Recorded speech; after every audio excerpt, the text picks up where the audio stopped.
Conocí a la Iglesia Centro Cristiano de la Cosecha en el año 2021, en julio del 2021, y me encontré algo como lo que ustedes están escuchando en este momento. Esclavo del temor, yo soy hijo de Dios, ya no soy. Hicimos varios cambios.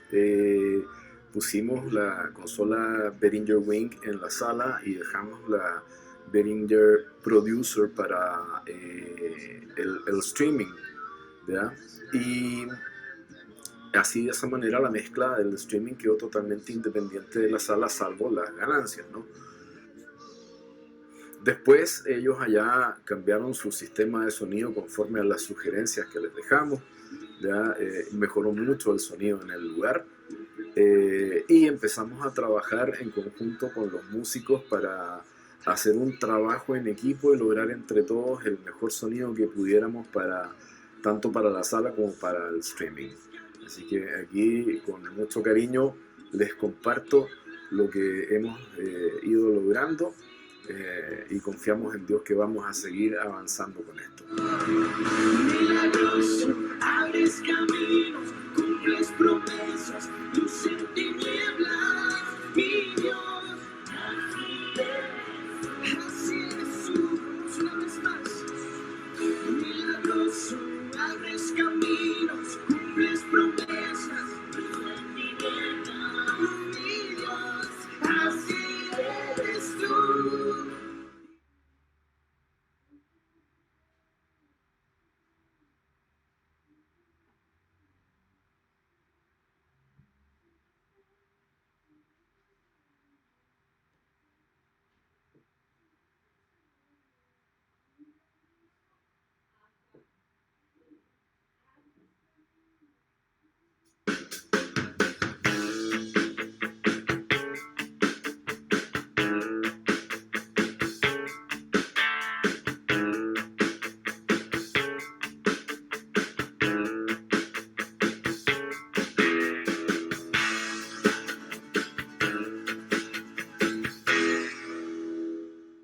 Cuando hablamos en lenguaje técnico, entre sonidistas, a uno le preguntan, ¿y tú qué es lo que haces? No, yo trabajo en conciertos. Ah, ¿y haces sala o haces monitores?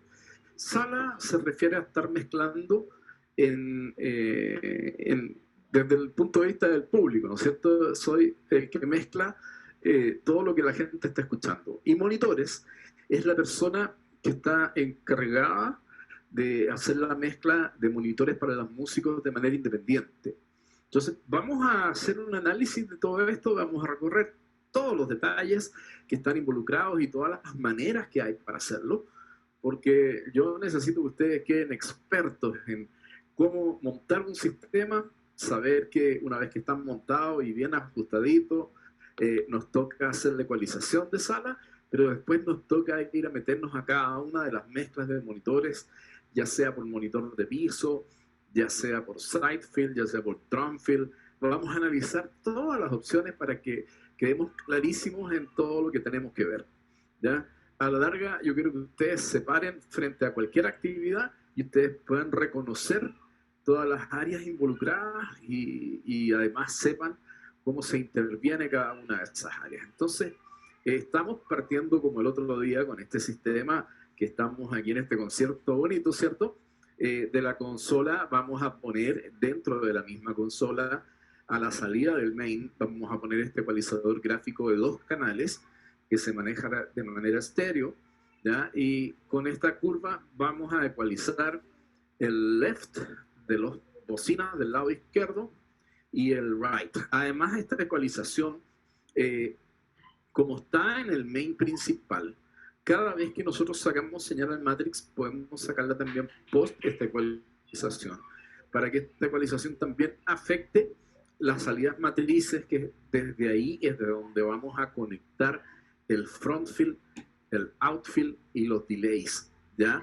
Entonces, esa misma ecualización se va a todas estas otras zonas, pero en cada una de esas zonas, yo puedo además en cada matriz, puedo ocupar el ecualizador paramétrico que trae esa salida y además le puedo insertar un ecualizador gráfico. Entonces yo puedo modificar la ecualización de cada uno de estos puntos. ¿Por qué podría ser práctico poder modificarla? Porque las bocinas que voy a usar de Frontfield no son las mismas que están en el sistema principal. Las bocinas que voy a usar de Outfield a lo mejor tampoco van a ser las mismas. Y las bocinas que voy a usar de delay a lo mejor tampoco son las mismas. Entonces siempre lo que vamos a buscar con estos otros ecualizadores es que todas estas zonas suenen en ecualización similar a las bocinas principales del left y right. Estas son las left y right, las primeras que tengo que ajustar. Y una vez que yo digo, perfecto, ya hice lo máximo por esta bocina, ya están en la mejor de las condiciones, después todas las otras zonas las voy a ir asemejando. Y asemejarlas no significa poner las ecualizaciones en los mismos puntos. Solo Dios sabe dónde van a quedar las ecualizaciones. Auditivamente, yo quiero sentir la misma sensación de bajos, de medios y de agudos y de todo lo que hay entre medio en todas estas zonas que van a tener bocinas diferentes. ¿Ya? Cabe profundizar o remarcar que lo que manda en la ecualización es tu oído. Eso manda y la posición en que vayan quedando las perillas no mandan. ¿Ya? Antiguamente yo me acuerdo que trabajé por años en una empresa grande en Chile y había como una tendencia a ecualizar muy sutil. Y yo decía, pero auditivamente no me gusta cómo está quedando. Yo hacía los movimientos para que auditivamente quedara como a mí me gustaba. Y de repente se acercaba gente de la empresa a mirar el ecualizador y veían unas formas bien extrañas que yo dejaba. Y ellos insistían en que estaba mal ecualizado. Entonces yo les preguntaba, ¿pero cómo está sonando? No, está sonando bien, pero no puedes exagerar la ecualización así. O sea, había una tendencia a que no podías mover mucho las perillas del ecualizador. Yo soy más de la filosofía de mueve lo que sea necesario para que suene como te gusta. Hay una historia de un amigo ingeniero. Este amigo ingeniero era el ingeniero que andaba haciendo las grabaciones y muchas de las cosas de un grupo chileno que se llama La Ley. Y cuando La Ley llegó a un cierto nivel, se dio el lujo de ir a grabar a Hollywood en un estudio de grabación muy famoso, donde el ingeniero de ese estudio, el dueño, era Humberto Gatica, que también es chileno, pero radicado en Los Ángeles por muchos años. Y este ingeniero chileno le fue tan bien, partió de asistente y casi de barrendero del estudio, pero logró llegar al máximo a ser el dueño, ¿no? En ese tiempo Humberto Gatica era el ingeniero famoso que estaba en las producciones de Michael Jackson, de Julio Iglesias y de los artistas top de ese tiempo. Entonces él había llegado como a lo máximo. Entonces llegar a grabar con Humberto Gatica era todo un hito. La cosa es que llega La Ley y empiezan con el tema y cuando llega el momento de mezclar ese disco, y Humberto Gatica dejó que este ingeniero del grupo empezara a hacer la mezcla, hubo un momento en que Humberto Gatica paró la mezcla y le dice, ¿por qué no lo haces sonar como a ti te gusta? No, es que tendría que exagerar las ecualizaciones. ¿Y cuál es el problema?, le dice Humberto Gatica. Y Humberto Gatica le dio una lección muy grande, un tipo que ganó un montón de Grammys y fue uno de los ingenieros más famosos de los 80 y de los 90.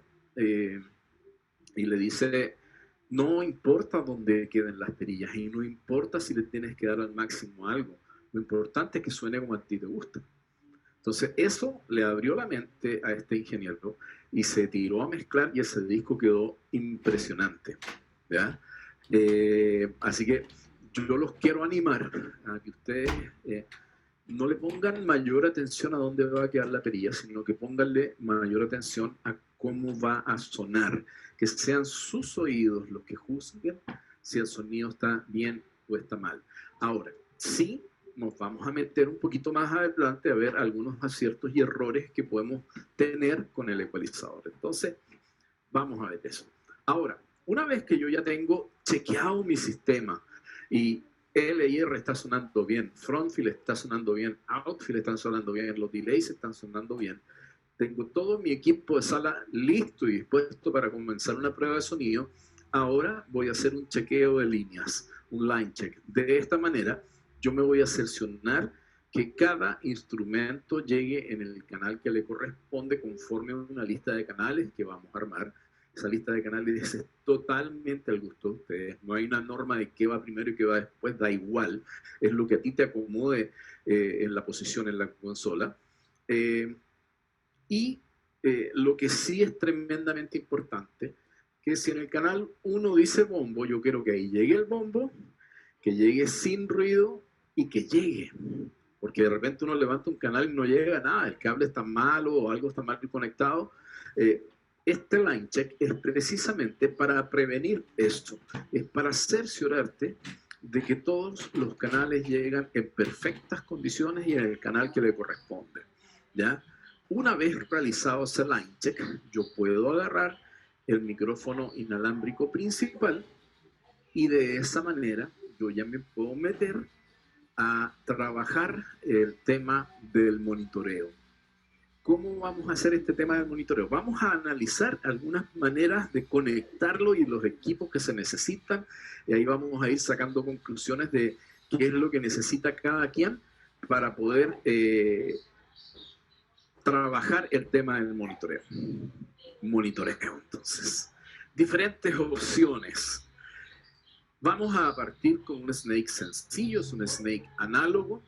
Este snake tiene en el color negro de sus conectores las entradas para los micrófonos y las cajas directas, y en los rojos tiene los envíos. Si se dan cuenta en estos snake, los que reciben los micrófonos y cajas directas son unos XLR hembra que reciben al macho que viene en el cable. Sin embargo, en los rojos son machos, ahí se conecta un hembra porque el macho va a los correspondientes amplificadores o bocinas activas que yo tenga en el escenario. Es decir, de ahí saco el left y el right y de ahí saco las mezclas de monitores y si tengo un snake más grande, de ahí mismo saco el Frontfield y todo. Esto sería lo más típico, un snake análogo conectado a una consola que puede ser análoga o digital. Ahora, ¿cuáles son, cómo explicar las desventajas de un snake como este? Primero, que normalmente no son de muchos envíos. Envíos serían los conectores rojos, son para enviar señales desde la consola hasta el escenario, teniendo en cuenta que los conectores negros, las entradas de micrófono en caja directa, son para enviar señales desde el escenario a la consola. Desde ahí envío los micrófonos y las cajas directas hasta la consola. Pero las salidas de la consola, que puede ser el main principal o los auxiliares o buses, yo los puedo enviar desde la consola hasta el escenario. Por eso esos conectores se llaman envíos. Y normalmente los snake análogos tienen pocos envíos. Es decir, un snake que tenga 8 envíos ya es un snake considerablemente grande. Y claro que los hay de más, pero ya empiezan a ser cada vez mucho más caros. Lo otro, desventaja. Lo llevas usando un buen tiempo el snake y de repente el canal 3 no llega y el canal 7 llega con ruido y empieza a tener fallas, ¿ya? Lo que implica empezar a intervenir, soldar cables, reparar y todo ese rollo. Entonces, a mí me ha pasado muchas veces que estoy con un snake de varios canales, pero tal y tales y tales están marcados que están mal, entonces se los saltan y se desordenan los números y todo ese tema. Entonces, la ventaja es que, claro, podemos tener conectado el escenario con la consola a través de una manguera, ¿cierto? Que sería un solo cable que por dentro lleva todos los cablecitos, pero con las limitaciones de canales, envíos y la posibilidad de que algunos canales vayan fallando. ¿ya? El riesgo siempre de un cable es alto. Los snakes que son de buena marca, que fallan menos o que casi no fallan, como los Whirlwind, pues son muchísimo más caros. ¿Ya? Los que son más accesibles son de cables más débiles, de conectores más débiles y con el tiempo empiezan a dar su batalla. Ahora, desde aquí, desde este Snake, a través de los envíos, yo voy a mandar los buses o auxiliares de esta consola para hacer andar estos monitores, ¿ya? Sí hay que agregar que además dentro de la consola tengo el rack virtual donde a cada una de estas mezclas de monitores y también al left right le voy a insertar distintos ecualizadores gráficos que me van a permitir ecualizar el left, ecualizar el right y ecualizar cada una de las mezclas de monitores que yo tenga que ir agregando. Seguimos. Este es un Snake diferente, es un Snake análogo, igual que el otro, pero muchísimo más caro. Y me fui al extremo porque hay Snake de 2 splitters, este es de 3 splitters. ¿Ya? ¿Qué significa eso? Internamente, cada uno de los conectores del Snake van con una Y, van con una Y, y permite que esto salga a una, a 2 o a 3 salidas. ¿Ya? Entonces, de esa manera, yo con este Snake puedo poner una segunda consola, que sería mi consola de monitores, ¿ya? Porque de este Snake, con las mangueras que se le conectan, yo puedo tirar una para la consola de sala, otra para la consola de monitores, y de esa manera cada canal llega a ambas consolas por separado. ¿Qué significa eso? Que lo que yo mueva en la consola de sala no afecta en nada lo que pasa en la consola de monitores. Y lo que yo mueva en la consola de monitores no afecta en nada lo que pasa en la consola de sala. Las dos consolas quedan totalmente independientes. Significa que si conecto algo al canal 1, se va por una manguera a la consola de sala y por otra manguera a la consola de monitores. Ahora, ¿por qué hay Snake de este tipo que tienen 3 salidas? Y es porque vamos a ver que le podemos dar un uso mejor todavía, ¿ya? Es decir, puedo irme a la consola de televisión también. Entonces, desde la consola que está abajo, controlo el sonido de la sala y estoy ahí en el punto de audición ideal. Con la consola que está al lado derecho del escenario, controlo los monitores y con la consola que está al lado izquierdo arriba de la pantalla, yo puedo desde ahí realizar la mezcla de audio para televisión o para streaming.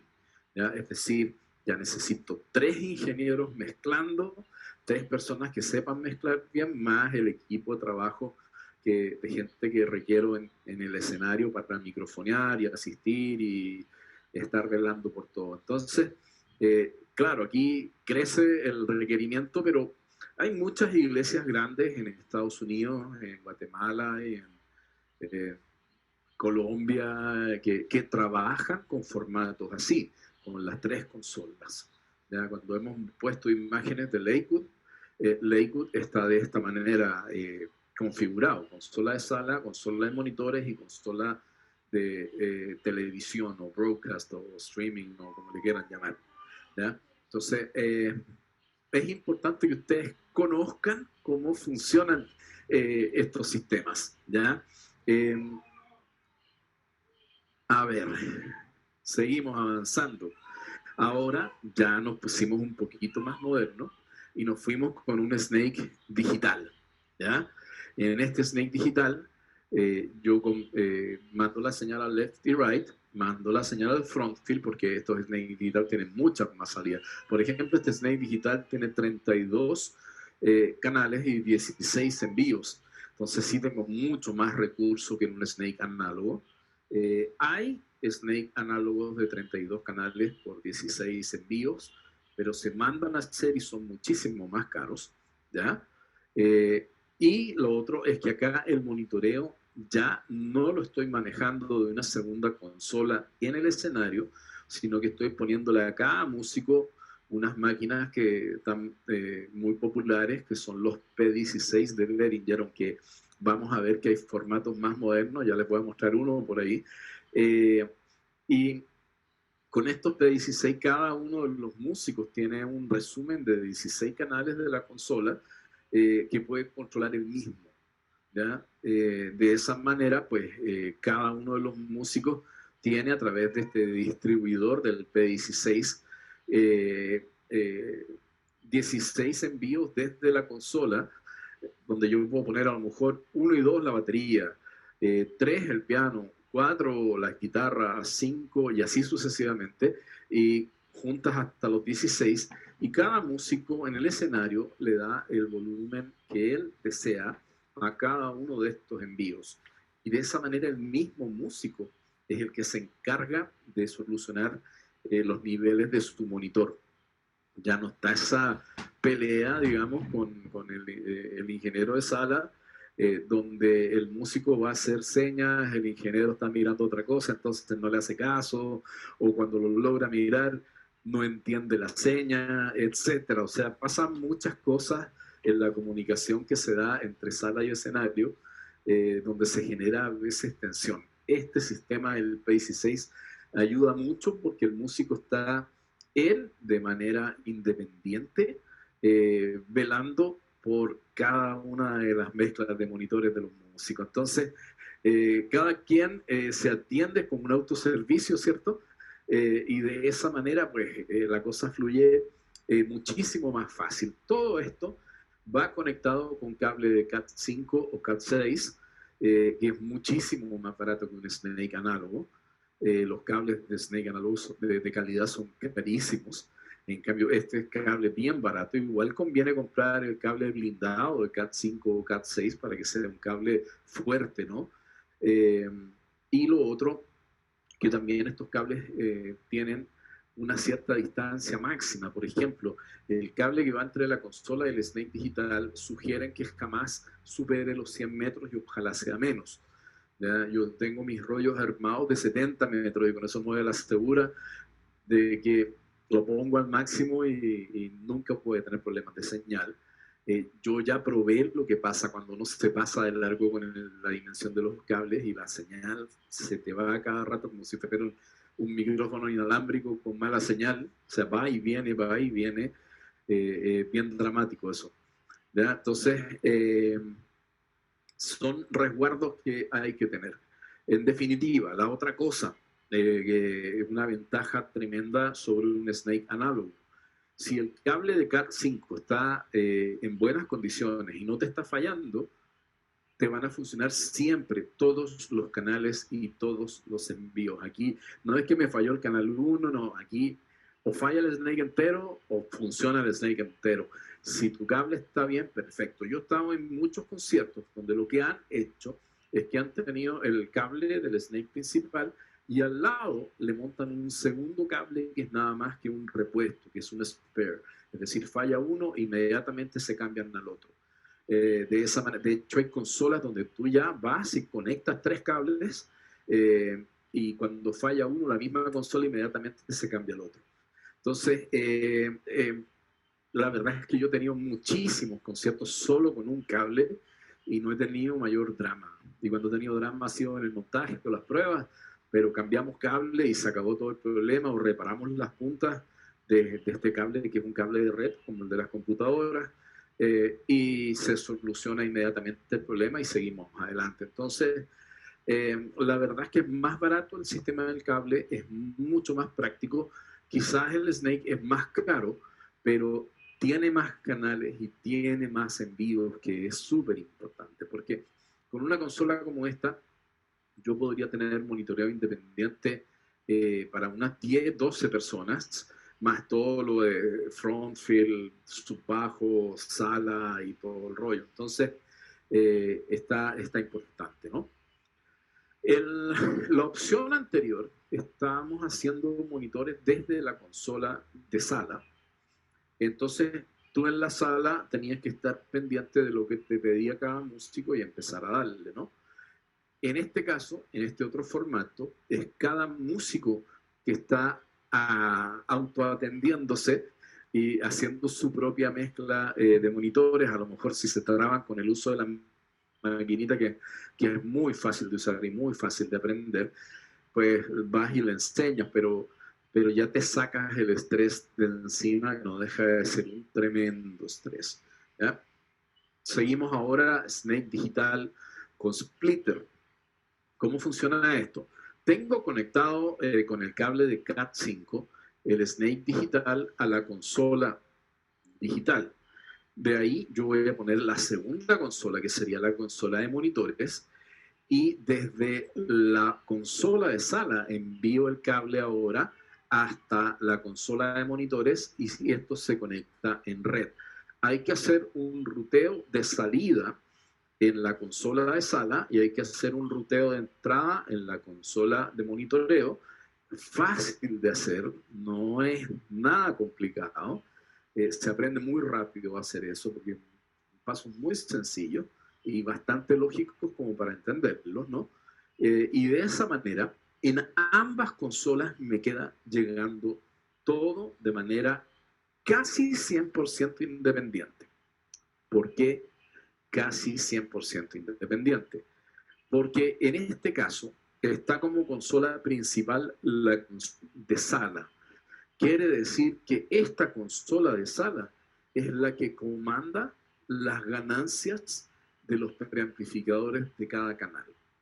Cuando yo conecto un Snake análogo a la consola digital, las ganancias están en la consola. Quiere decir que el Snake es nada más que uno de los micrófonos para llegar a la consola principal.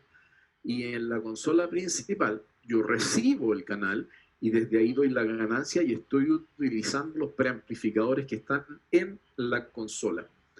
Cuando yo conecto este Snake digital y saco el Snake análogo, activan los preamplificadores que están en la consola y se activan los mismos preamplificadores que están físicamente en el Snake.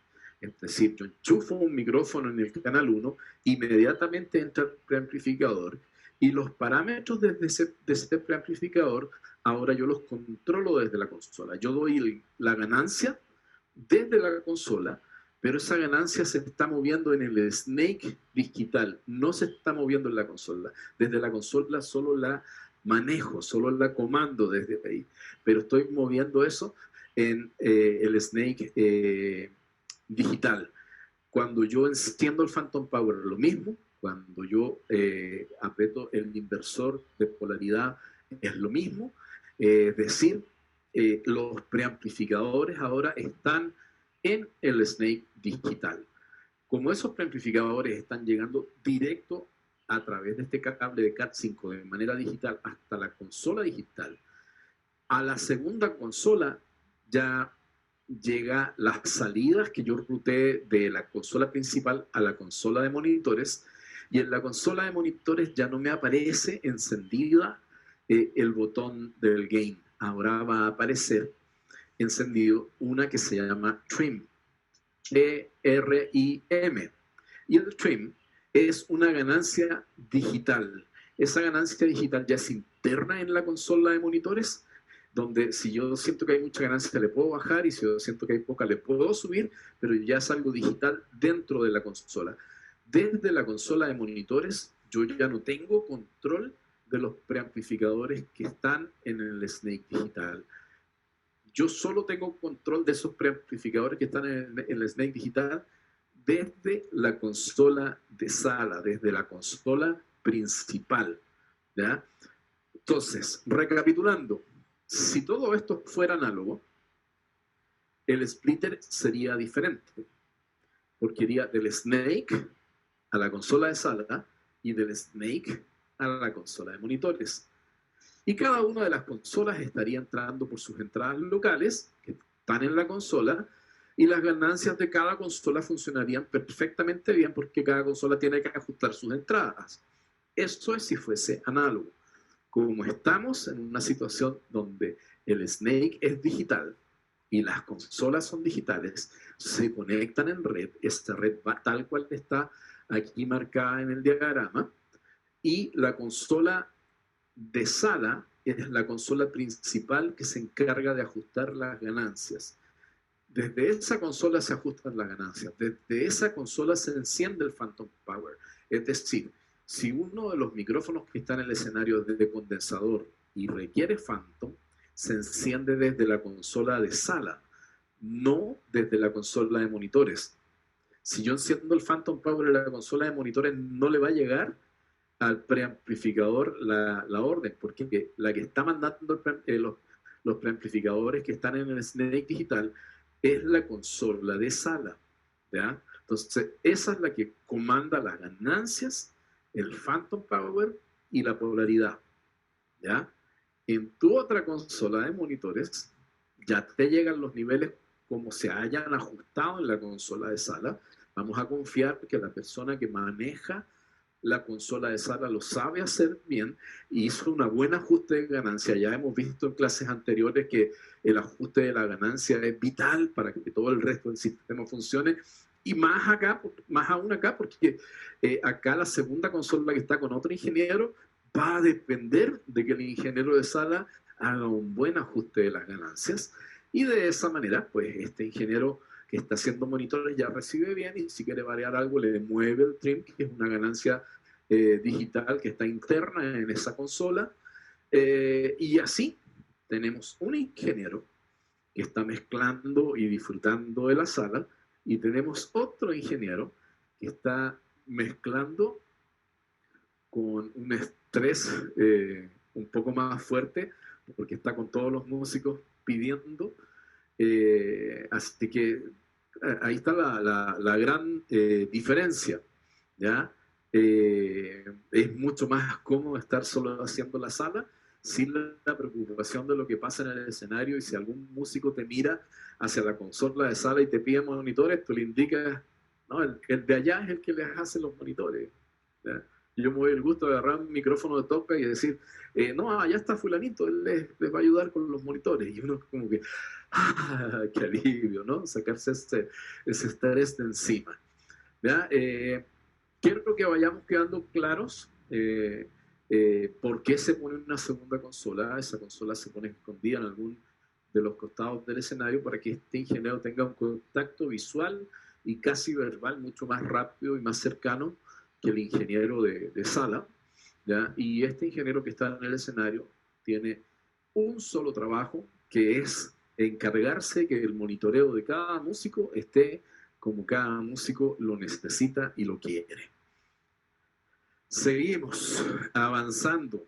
Desde aquí va la distribución, ¿cierto?, a las distintas zonas y desde la consola de monitores ahora se alimenta cada una de las mezclas de monitores que tengamos. Claro, ahí pusimos 2 monitores por el tamaño del dibujo, pero en consolas como esta, como les dije, podemos habilitar 10, 12 mezclas sin mayor problema. Así es que sí podemos tener una gran banda y cada uno de los músicos con su propia mezcla. Ya lo vamos a analizar un poquito más. Y ahora, siguiendo con la red, si nos vamos a la consola de televisión, tengo que salir de la consola de monitores para llegar a la consola de televisión, a la consola del audio broadcast o televisión o streaming, como le queramos poner, Facebook Live o YouTube o como le quieran decir, ¿ya?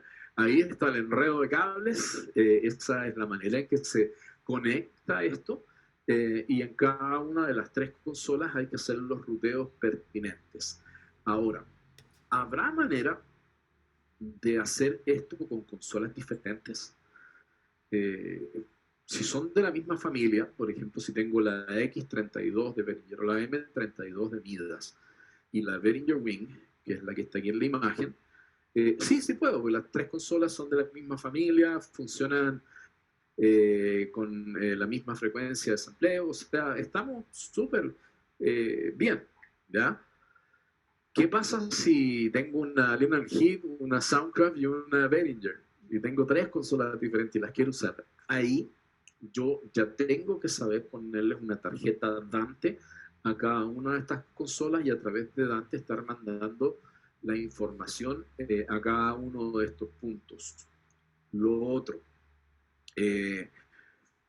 ya he visto iglesias que lo que están haciendo es lo siguiente: tener una consola digital en sala desde la misma consola de sala están manejando los monitores, pero han puesto una computadora al lado de la consola con Pro Tools o con Logic o con Adobe Audition o cualquiera de estos software de grabación, han conectado por USB desde la consola hasta la computadora, y de esa manera todos los canales de la consola llegan a la computadora de este software, y desde el software están haciendo la mezcla para el streaming. No están utilizando una segunda consola, sino que la consola principal de sala, y desde el software están haciendo la mezcla independiente, totalmente independiente para el streaming. ¿Ya? En el software yo le puedo poner ecualización, le puedo poner plugins, le puedo poner efectos y armar toda esa mezcla desde una computadora que tenga un software de audio, un software de grabación de audio. ¿Ya? Entonces son ideas para que ustedes las vayan pensando, ya a ver si en algún momento las podemos profundizar. Procedimientos del monitoreo. Es súper importante tener claro algunos conceptos en el monitoreo, porque son súper importantes. Vamos a ver.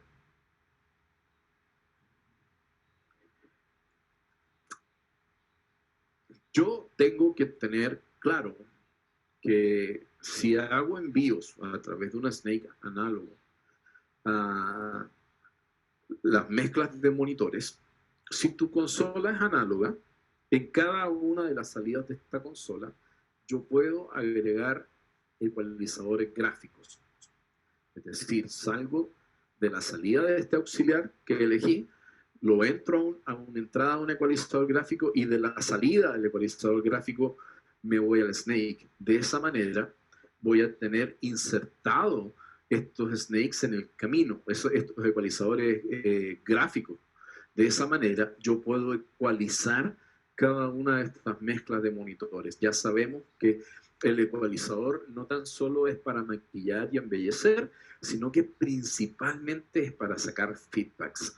¿Ya? Vamos a sacar feedbacks con esto y vamos a reducir zonas de frecuencia que estén estorbando o haciendo sonar feo o confuso estos monitores. Entonces es re importante que estos ecualizadores estén aquí en el camino, y yo los puse ahí en el escenario, pero normalmente se ponen en la consola. Es decir, tú armas tu consola de sala con un rack al lado donde están estos ecualizadores.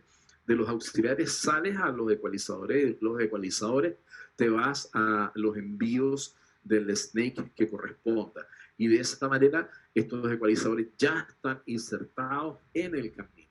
Acuérdense que hablábamos de la diferencia entre efecto y procesador, y que el efecto va por un bus auxiliar y que el procesador va insertado en el recorrido de esta señal. Pues estos ecualizadores quedarían insertados. Si yo no tengo estos ecualizadores, la batalla contra el feedback está bastante perdida. ¿Ya? Sí, son herramientas vitales que no te pueden faltar en tus mezclas de monitoreo, cuando es monitoreo con monitores de piso o con sidefield. ¿Ya? Es distinto cuando es con audífonos, porque cuando es con audífonos no vas a tener feedback. A lo mejor lo vas a querer ecualizar para que los audífonos no suene bien bonito. Nada más que por eso. Pero en este caso, en los monitores de piso o sidefield, yo tengo que saber ecualizar primero para sacar feedbacks, y segundo para ir atenuando las zonas de frecuencia que están molestando, para que aparezca todo el sonido bonito que pueda tener este monitor. ¿Ya? Así que importantísimo detalle. Acá estoy en una situación desde la consola de salas, estoy haciendo varias mezclas, en este caso 8 mezclas de monitoreo, y tengo que saber que yo puedo insertar un canal de un ecualizador gráfico en cada una de estas mezclas. Es decir, ya ecualicé sala, ya ecualicé todas las zonas de la sala, left, right, front field, outfield y delay. Ahora me tengo que dar el trabajo de ecualizar cada una de estas mezclas de monitores.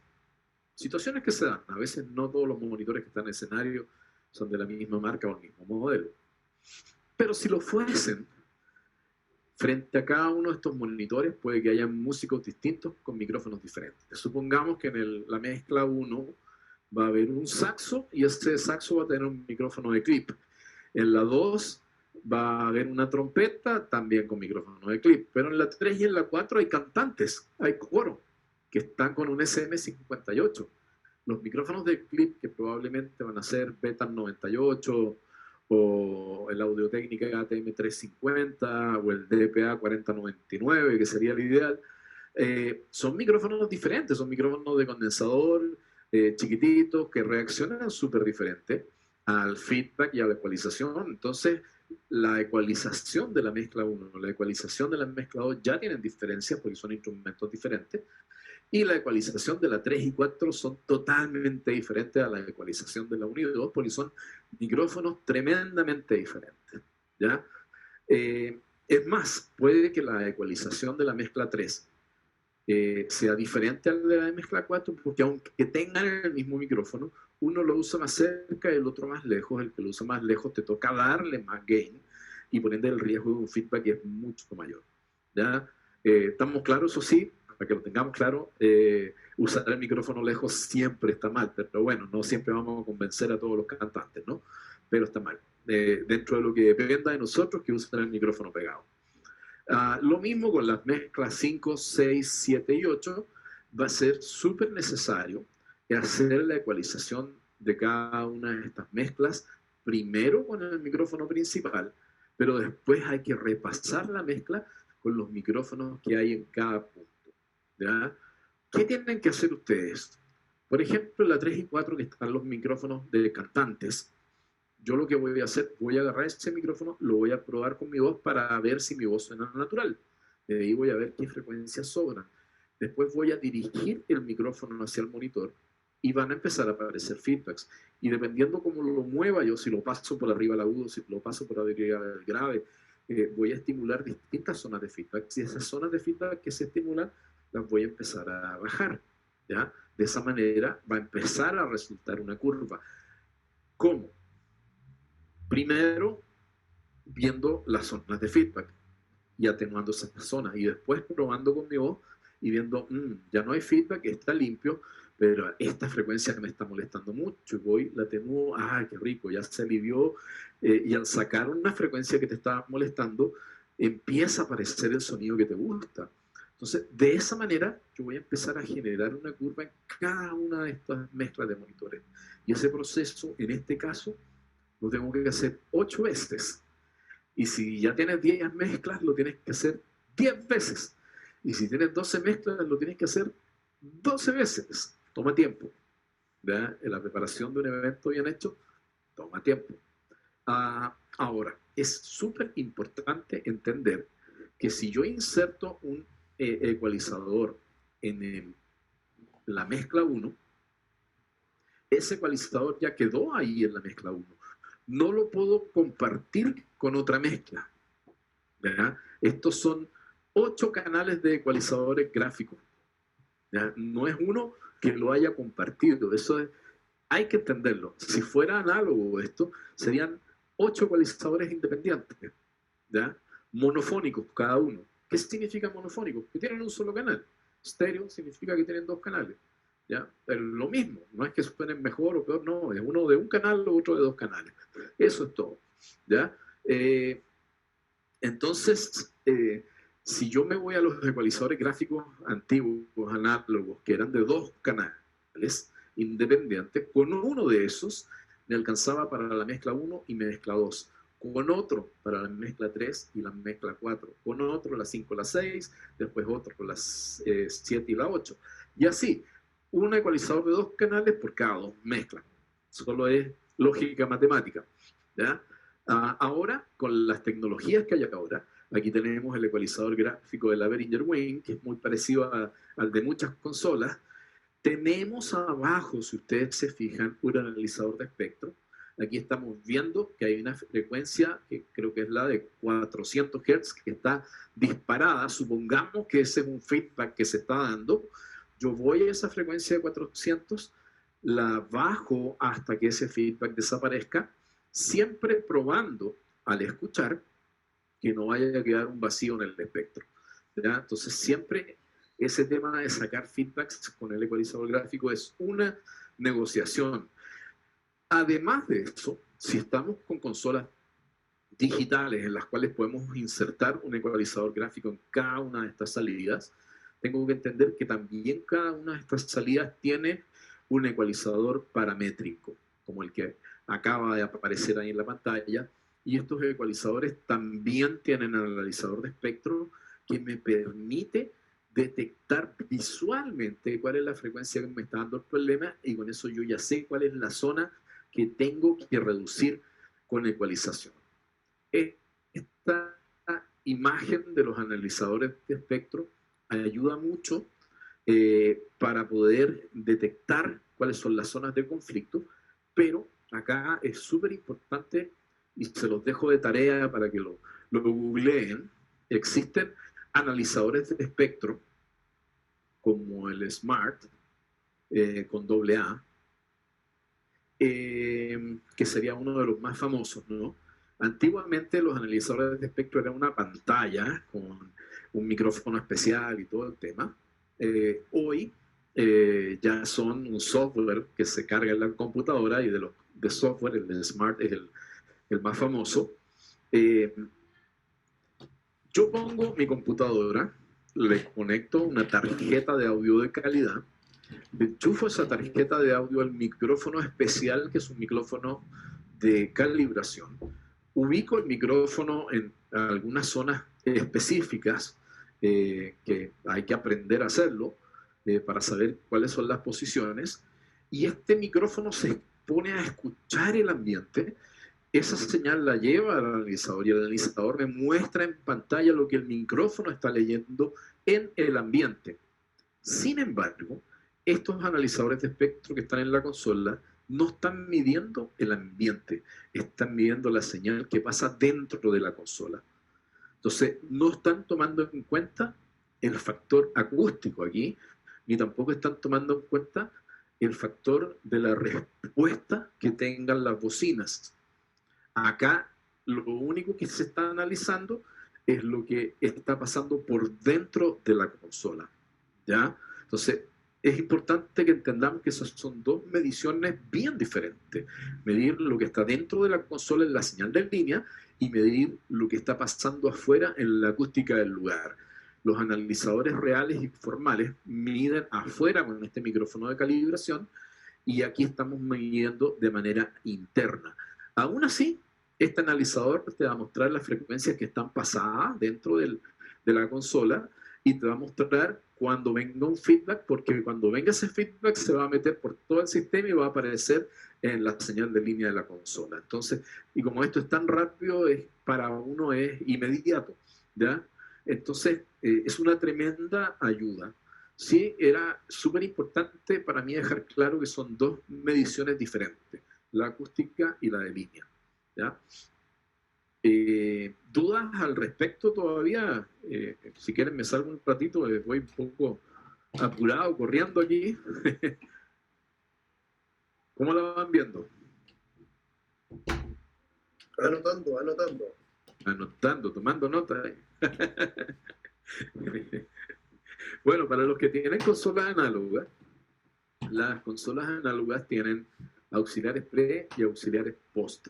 En algunas consolas un poquito más grandes, hay un switch para elegir si lo dejas pre o post, pero si son consolas más pequeñitas, los primeros vienen en pre y los dos últimos vienen en post, y si es un poquito más grande puede que sean 2 o 4 que vengan en post.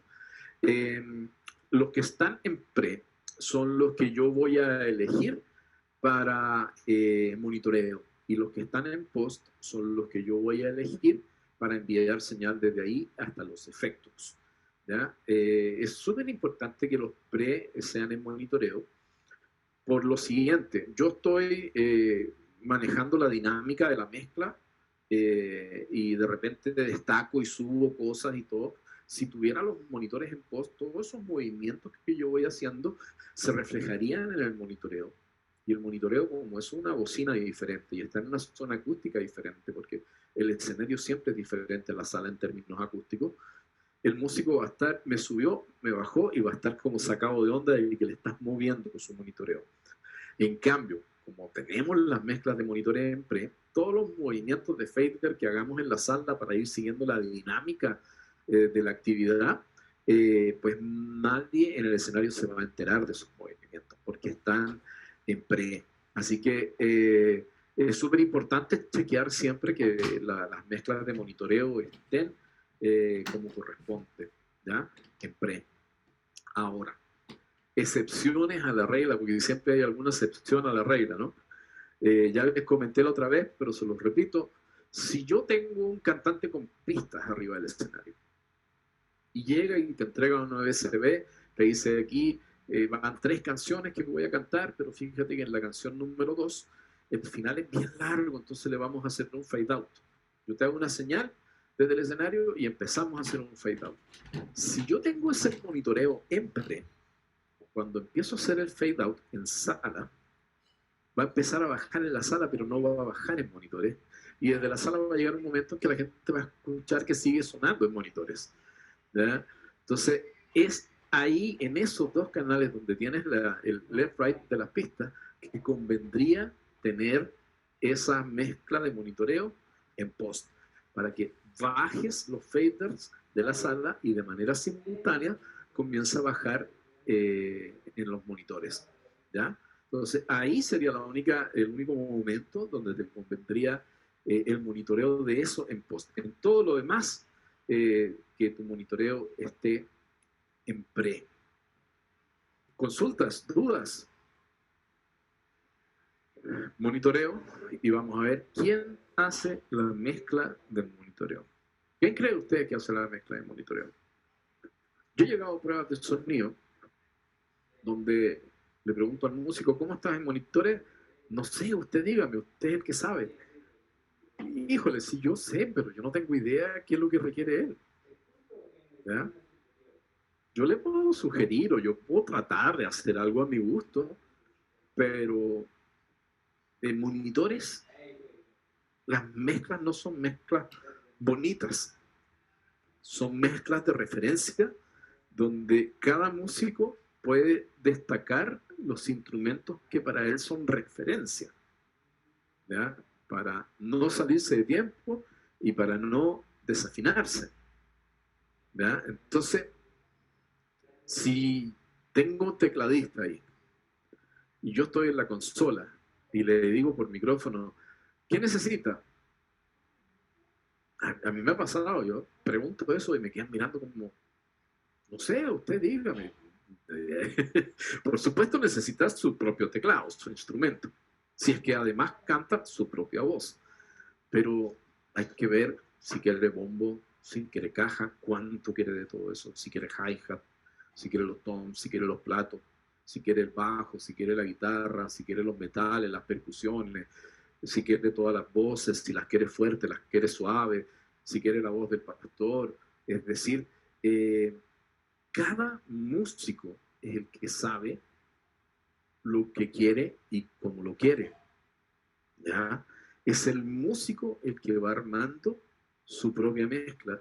Tú en ese momento eres la persona que le está ayudando porque tienes la consola en tu mano a darle lo que el músico te vaya pidiendo. Ahora, hay resguardo. El músico sabe las referencias que necesita. El sonidista debe dejar bien ecualizados los monitores para que no tengan feedback y para que suenen natural, ¿ya? Entonces, tu trabajo va a ser que esas mezclas, antes de que llegasen los músicos, estén ecualizadas. ¿Por qué antes? Porque necesitas la tranquilidad y el silencio para ecualizarlo, tomando en cuenta que es un proceso que vas a hacer de manera auditiva. Entonces, si tienes músicos haciendo ruido alrededor, te va a costar un mundo hacerlo. Necesitas silencio y tranquilidad, ¿ya? Si tienes un músico haciendo ruido o tienes los músicos presionando para que partas la prueba de sonido, pues no puedes partir la prueba de sonido antes de haber ecualizado bien cada una de las mezclas de monitores, ¿ya? Entonces, es tu trabajo hacer que cada una de esas mezclas suene bien en cuanto a ecualización y que no tenga feedback. Con ese resguardo, ahora el músico se puede plantar frente a su monitor y puede empezar a pedir, dame más de aquí, dame más de allá, dame más de aquí, dame más de allá. Situaciones que se pueden dar y te pueden complicar la vida. Hay músicos que tienen mucho nivel de monitoreo y hay músicos que quieren escuchar como el mejor de los conciertos en su mezcla de monitoreo. Y el monitoreo tiene un concepto bien diferente. El monitoreo, con que tengas la mínima señal para no desafinar y para no salirte del tiempo, ya es un éxito. De ahí para arriba es contaminación de decibeles arriba del escenario que van a estorbar en la mezcla de la sala. ¿Ok? Por eso la transición del monitor de piso al in-ear, al audífono, para bajar la contaminación acústica arriba del escenario. No podemos permitir, no tenemos el poder para no permitirlo, pero no debiéramos tener nunca exceso de decibeles arriba del escenario. Yo he tenido experiencias súper complicadas y acá les quiero compartir porque hubo una cosa que se me hizo un contraste en un par de semanas, muchos años atrás, que fue muy heavy. En la iglesia donde yo participaba, nos congregábamos en un teatro antiguo muy bonito y la banda estaba dirigida por un músico de carácter muy fuerte y él quiso armar una banda muy grande. Tenía muchos cantantes, como 3 guitarras acústicas, 2 guitarras eléctricas, como 3 tecladistas, tenía clarinete, trompeta y no me acuerdo qué otros instrumentos más, pero eran muchos músicos arriba del escenario, cada quien con sus monitores. Y yo me acuerdo de haber empezado a hacer una prueba de sonido con ellos, donde me pedían y me pedían y me pedían, y llegó un momento en que yo medí con el decibelímetro 105 decibeles en el centro de la sala, con las bocinas principales apagadas, es decir, solamente era el ruido del escenario. Y ese ruido del escenario, como los monitores están apuntando hacia atrás, es el rebote del escenario que se va a la sala, entonces no es un sonido con inteligibilidad, es decir, no es un sonido que se entienda con claridad, es el rebote de esta masa que se está yendo a la sala. Con el monitoreo tan alto, pues el de la guitarra le subía al ampli de guitarra para escuchar y el de la batería le tocaba más duro para escuchar, o sea, al final era tanto el estruendo que 105 decibeles equivalen más o menos a un concierto rock. Un concierto rock anda entre 105 y 110 decibeles, se mueve un concierto rock. Entonces, ese nivel teníamos dentro de la sala con el sistema apagado. Para que el sistema de la sala pudiera aparecer sobre este estruendo que venía del escenario, yo lo tenía que poner por lo menos 3 decibeles más arriba, es decir, a 108 decibeles. Y 108 decibeles ya es el promedio de un concierto de rock. Y esta era una actividad en la iglesia, donde van niños, donde van abuelitas, donde, no sé, pues, o sea, no puedo estar a esos niveles. Entonces, cuando yo vi que estábamos a esos 105 decibeles, le digo al director de la banda, oye, está súper fuerte el escenario, necesitamos bajar el escenario, estamos a 105 decibeles. Como hablé en este idioma, hablé como en chino, ¿no? Y este músico de carácter fuerte se molestó y dijo, ese es el nivel que queremos en el escenario y aquí mando yo. Ah, bueno, neutralizado totalmente. 2 semanas después me toca mi primera gira con Marcos Witt. Estábamos en Colombia, en el Coliseo del Campín, en Bogotá, un coliseo, un gimnasio para unas 12.000 personas, muy grande, con acústica de gimnasio, como ustedes comprenderán. Y me toca esta primera prueba de sonido con Marcos, y yo con el temorcito de wow, ¿cómo me va a ir? Y me enfrento a los músicos de Marcos, que en ese momento eran los músicos referentes para toda Latinoamérica. Empiezo con la batería y una vez que lo tenía bajo control, estaba con consola de sala y monitores aparte, entonces hice primero monitores. Mi compromiso fue dejar sonando todos los monitores y después me iba a la sala a arreglar la sala y empiezo a armar todo lo de monitoreo y le empiezo a dar al baterista, y cada cosa que yo le daba al baterista, el baterista me decía, bájale, bájale, bájale, bájale. Súper tranquilo, quedó con un monitoreo ordenadito, bonito, tranquilito. Yo podía acercarme a él y preguntarle, ¿cómo estás? ¿Cómo escuchas? Bien, me decía, bien, ahí estoy bien. Llega el momento de hacer lo del bajo, y Emanuel Espinosa estaba con el gabinete grande de Ampe, que en ese momento le habían puesto, el grandotote que parece refrigerador, y me acuerdo que él se acerca a mí y me dice, ¿estás bien ahí el nivel de mi ampli o lo bajo? ¿Ya? Y yo me quedé así, pero perplejo. Es la primera vez en la vida que un bajista me ofrece bajar su amplificador y me pregunta si me molesta el nivel que lo dejó. ¿Ya? Eh, lo único que les puedo resumir de esa prueba de sonido es que logramos una mezcla muy rica arriba del escenario, muy limpia, se entendía todo y yo me pude acercar a cada uno de los músicos y preguntarles verbalmente cómo estás, te falta algo, estás bien, estás cómodo, y de esa manera los pude atender súper bien y el nivel del escenario estaba muy moderado. Y con ese nivel moderado y limpio en el escenario, yo me pude ir a la sala y hacer una rica mezcla para la sala. Entonces, mi moraleja, cuando los músicos saben, saben. De ahí esa moraleja se me ha repetido muchas veces, muchas veces. ¿Ya? Entonces, se los quería contar como experiencia. Somos nosotros los que tenemos que explicar los límites. ¿Ya? Yo ya les conté, creo, en una clase anterior de que una vez me tocó hacer un favor, y fui a hacer sonido a una banda. La consola era una Soundcraft análoga chiquita de 12 canales. Esta consola no tiene ningún proceso, habría que agregarle a los lados ecualizadores, efectos, compresores y todo. La consola es nada más que el mezclador. Y el cantante insistentemente me pedía que le pusiera reverb en los monitores. Yo le explicaba, mira, la consola no tiene reverb, no tiene efecto, y aquí no hay ninguna reverb, o sea, no hay reverb. Entonces no te puedo dar. Y el cantante reclamaba que por qué no le ponían un sonidista que supiera. ¿Ya? Y yo había ido a hacer un favor, entonces era re complicado para mí la situación, eh, porque el equipo no tenía el recurso que este cantante soñaba con tener. Y me imagino que en su mente él pensaba que si era una consolita, pues tenía que tener. Pero lamentablemente esta consola no tenía. Entonces somos nosotros los que tenemos que explicar cuáles son las limitaciones.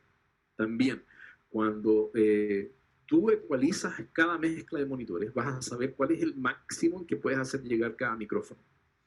Y si lo pones en el máximo y el cantante te dice, dame más, tú sabes que ese dame más va a implicar feedback. Entonces tú mismo le puedes decir, mira, ahí llegamos al límite que te puedo dar sin feedback. De ahí para arriba ya va a haber feedback.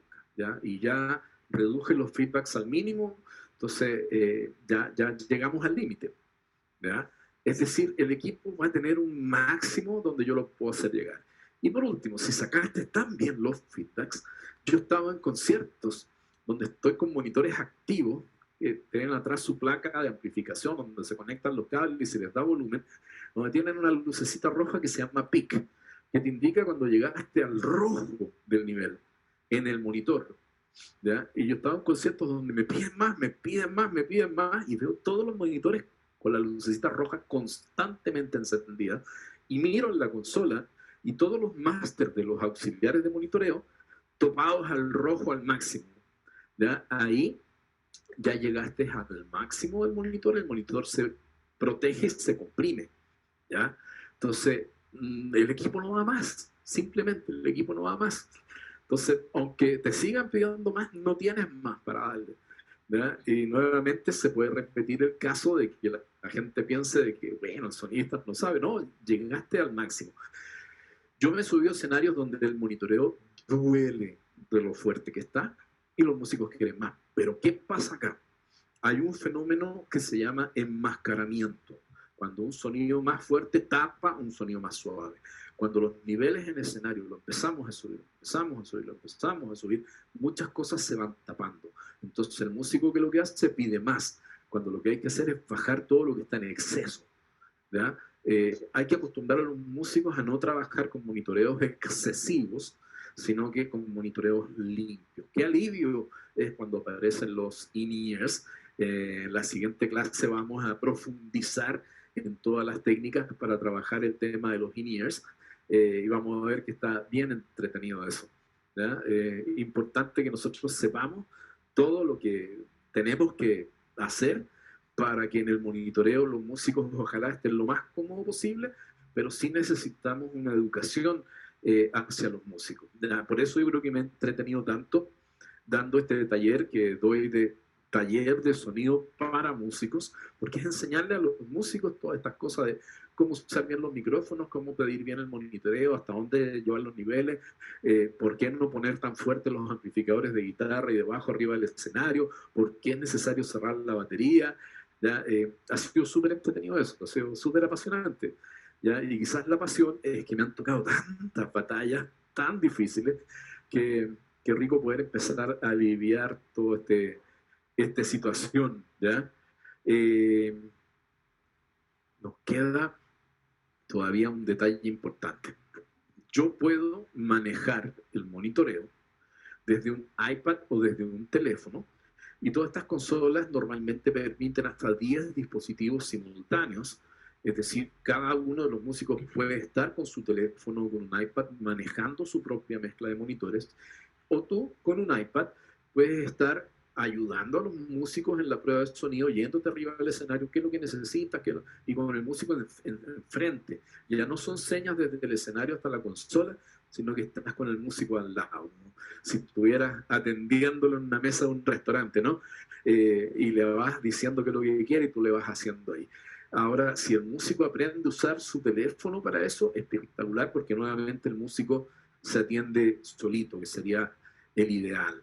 Acá tenemos varias opciones. Hay una aplicación que es como genérica, que es la Mixing Station. Hay varias aplicaciones, hay algunas muy completas. Esta está bastante completa y trae la opción, si se dan cuenta, de la X32 de Behringer, la M32, la X-Air y la Wing, pero también trae algunos modelos de Allen Heath y algunos modelos, la serie SI de Soundcraft.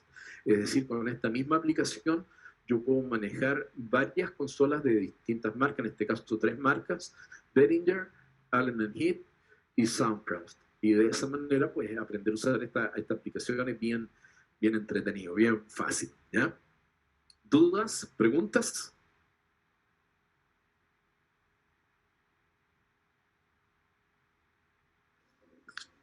Bueno, estaba pensando cuando hablabas de lo delicado que es, o sea, hablando del abuso de ciertos músicos en los escenarios que no entienden el tema del daño auditivo que te puedes hacer.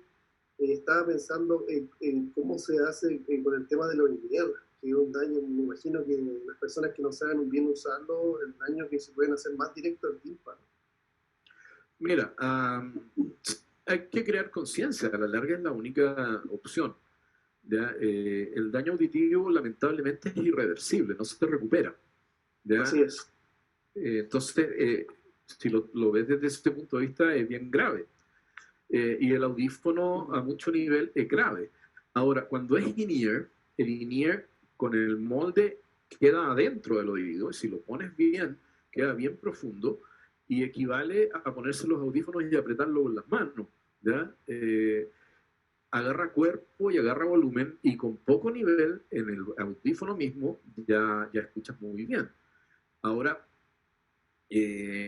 fíjate que años atrás a mí me pasó una experiencia súper loca, porque me tocó ahí en Olmué, donde hacen el Festival del Guaso, tocó Yuri con Torrefuerte, ¿ya? Y en Torrefuerte el baterista Álvaro López. Y Álvaro López le pusimos un drumfill, que son bocinas grandotas atrás, le pusimos 4 grandotas atrás que pidió como su monitoreo, pero además él andaba con audífonos. Entonces el click, él lo pedía nada más que por el audífono. ¿Ya?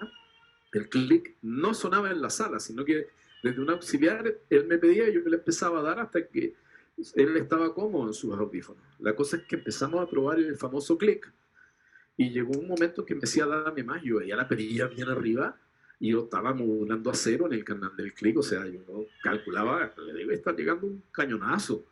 ¿Ya? Pero dije, bueno, a lo mejor sus audífonos no son muy sensibles o el amplificador de audífonos que está usando lo tiene en volumen bajo, anda a saber. La cosa es que me pedía más, yo le daba más, me pedía más. Y llegó un momento en que yo, desde la consola de sala, escuchaba el clic en sus audífonos. ¿Ya? Qué Entonces, terrible. yo dije, este pobrecito debe tener los tímpanos de acero inoxidable, o sea, tremendo. Mira, yo he entrado a ensayos de músicos porque me han invitado. Ya, yo me acuerdo una vez con Juan iba a hacer el lanzamiento de un disco y me invitaban a los ensayos. Eh, con varias bandas he estado en ensayos, con Marco he estado en ensayos y con varias bandas acá en El Salvador que me han invitado a estar en sus ensayos. Yo mismo me ofrezco porque cuando no conozco lo que hacen prefiero ir y conocerlo. ¿Ya? Y muchas veces he entrado a salas de ensayo donde no aguanto ni 2 minutos adentro. ¿Ya? Ensayan fuertísimo, con batería, y con bajo y guitarra en una habitación chiquita, ¿ya? Y a lo mejor sin mayor tratamiento acústico. Entonces, los niveles con que trabajan son tan altos que evidentemente que eso va generando pérdida auditiva y después en el momento que estás parado arriba de un escenario, si tienes pérdida auditiva, tú la compensas con volumen. Entonces te toca pedir mucho. Y las pérdidas auditivas no son parejas en todas las frecuencias, son algunas zonas de frecuencia las que más se afectan dependiendo de la frecuencia que te causó el daño. ¿Ya? Claro. Entonces, no, que agrégale más agudo, agrega, que es lo primero que se pierde, ¿no? Agrégale más, y de repente tú sientes que está, pero ultra mega brillante, y el tipo que es agudo. ¿Ya? Por supuesto que hay pérdidas auditivas. Esto no me cabe ninguna duda de que existen las pérdidas auditivas y que muchos de los músicos, por la manera en que están sometidos a exceso de decibeles de manera descarada, digamos, pues muchos tienen pérdidas. Yo me niego a creer que un baterista que le pega la caja que queda en el lado de su oído izquierdo, yo creo que si hacemos una audiometría, todos los bateristas, todos tienen un bajoncito algo complicado en el oído izquierdo más que en el derecho. ¿Ya? Es delicado. ¿Ya? Yo sigo siendo súper sorprendido con los músicos de Marcos en ese entonces y en ese tiempo el bajista era Emanuel Espinosa, que es el líder y bajista de Rojo. De Rojo.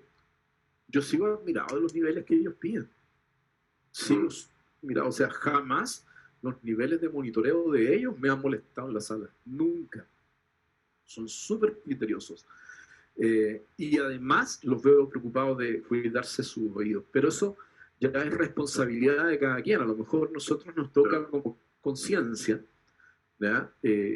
y quizás romper un poco esa idea de que el monitoreo en el escenario tiene que ser un concierto espectacular. El concierto espectacular está afuera, está en el público.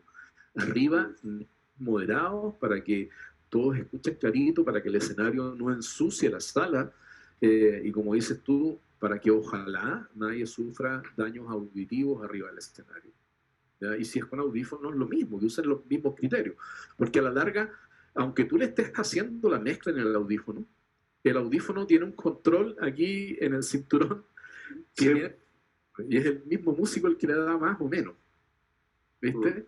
Entonces, a la larga pasa a ser como responsabilidad del mismo músico, pero sí no es mala idea hacer una campaña de concientización de los niveles.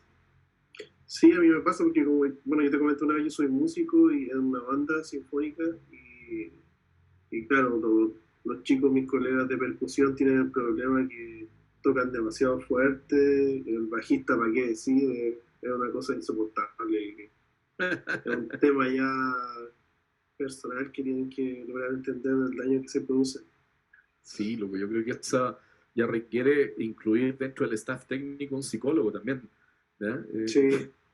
complicado de manejar esos temas. Por eso me encantan los talleres con músicos, porque si los músicos lograran entender estos argumentos, probablemente lograríamos un trabajo en equipo mucho más eficiente y más sano a la vez. Sí, y lo más terrible que lo vergonzoso, por ejemplo, lo que tú comentabas de la mala experiencia que te ha pasado dentro de la iglesia, o sea, habla muy mal eso. Pero bueno, hay de todo en la vida del Señor. Hay de todo, de todo. De hecho, este que me pedía reverberancia y que no le supe dar porque la consola no tenía, ¿cierto? Si hubiera tenido, pues con gusto le doy. Llegó un momento donde me fue a ofrecer pelea, pues, ¿no? O sea, a esos extremos. Había una banda que me encantaba mucho que se llamaba Supergut, ¿verdad? Que tenía un par de canciones que me encantaban. Y un día tuve la chance en un congreso en Guatemala. Me piden lo mismo Supergut, de que yo, como yo andaba con Rojo, de que les hiciera sonido. Y yo, qué contento, qué rico hacer sonido Supergut. Y fue una de las experiencias más traumáticas, porque el guitarrista que andaba con ellos tenía esa onda de poner los amplificadores de guitarra al máximo. Y yo le decía, loco, si no lo bajan, yo no voy a poder mezclar esta cosa. Y no hubo caso, y no hubo caso, y no hubo caso, y no lo bajó. No logré negociar. Y era guitarra y de fondo Supergut. Y la guitarra apagada en la consola, porque si la daban en la consola ya era demasiado, pues, ¿no? Entonces, una lástima, una lástima. O sea, un juego que genera exceso de volumen en el escenario puede literalmente arruinar un concierto. Claro, y el daño auditivo que se hace el mismo y a los colegas. Total, pues todo lo que están arriba, imagínate. Ahora, también yo hice hace años atrás una gira con el Rafael de España, ¿ya? Y precisamente me llevaron para monitoreo.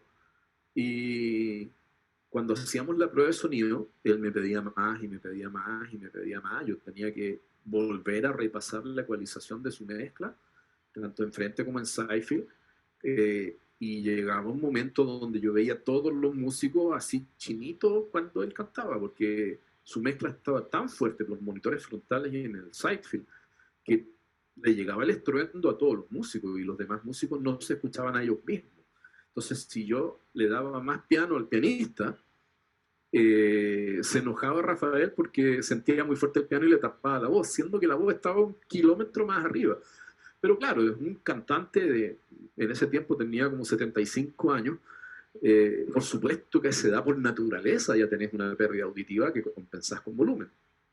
¿Viste? Entonces, y a eso agrégale todo el tiempo que el tipo pasó arriba de un escenario, quién sabe con qué volúmenes, pues era más sensible con él. Y lo tratábamos de consentir al máximo para, además, estrellas, ¿no? Entonces, pues ahí lo encontré más, y dentro de todo el tipo era súper educado para pedir y muy, muy buena onda. Pero en otros casos me ha tocado situaciones algo rudas, ¿verdad? Donde uno trata de hacer lo mejor que puede y me ha tocado con músicos cristianos que uno les dice, mira, baja la guitarra, y no me creen de que hay que bajar la guitarra, piensan que es error de uno.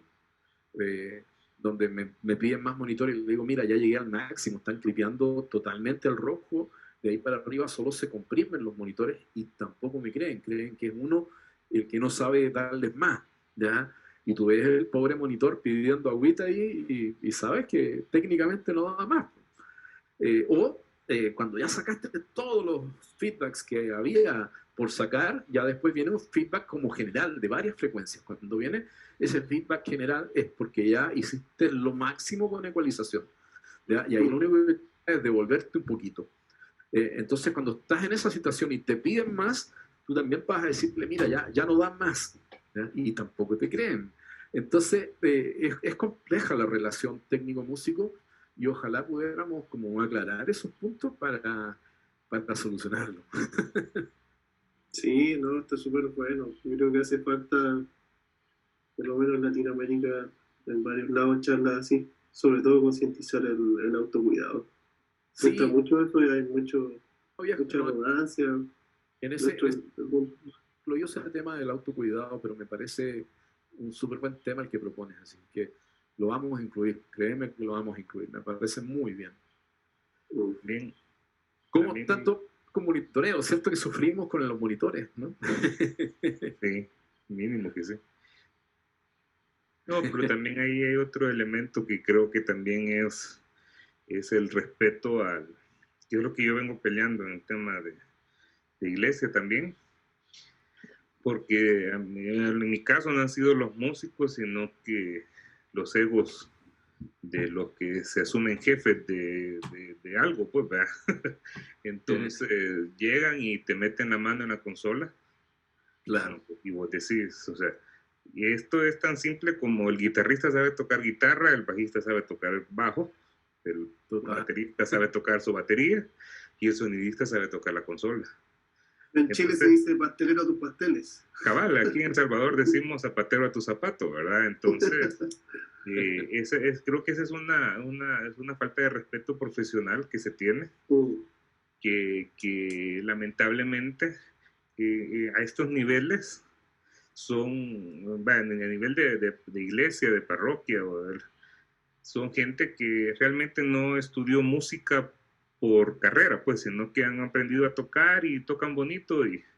Porque yo creo que yo he trabajado con músicos, bueno, ¿verdad? Violinistas de conservatorio, de escuela, y son gente que no te molesta, pues, ¿verdad? Claro. Porque son gente que sabe, y el otro que aprendió y de la chapuceando, decimos en El Salvador, así empíricamente, se dan ínfulas de grandeza que al final eso se pasa perjudican. Eso pasa en todos lados. Y la otra experiencia que yo les quería comentar era que yo creo que yo acabo de pasar por una crisis auditiva bastante severa, ¿verdad?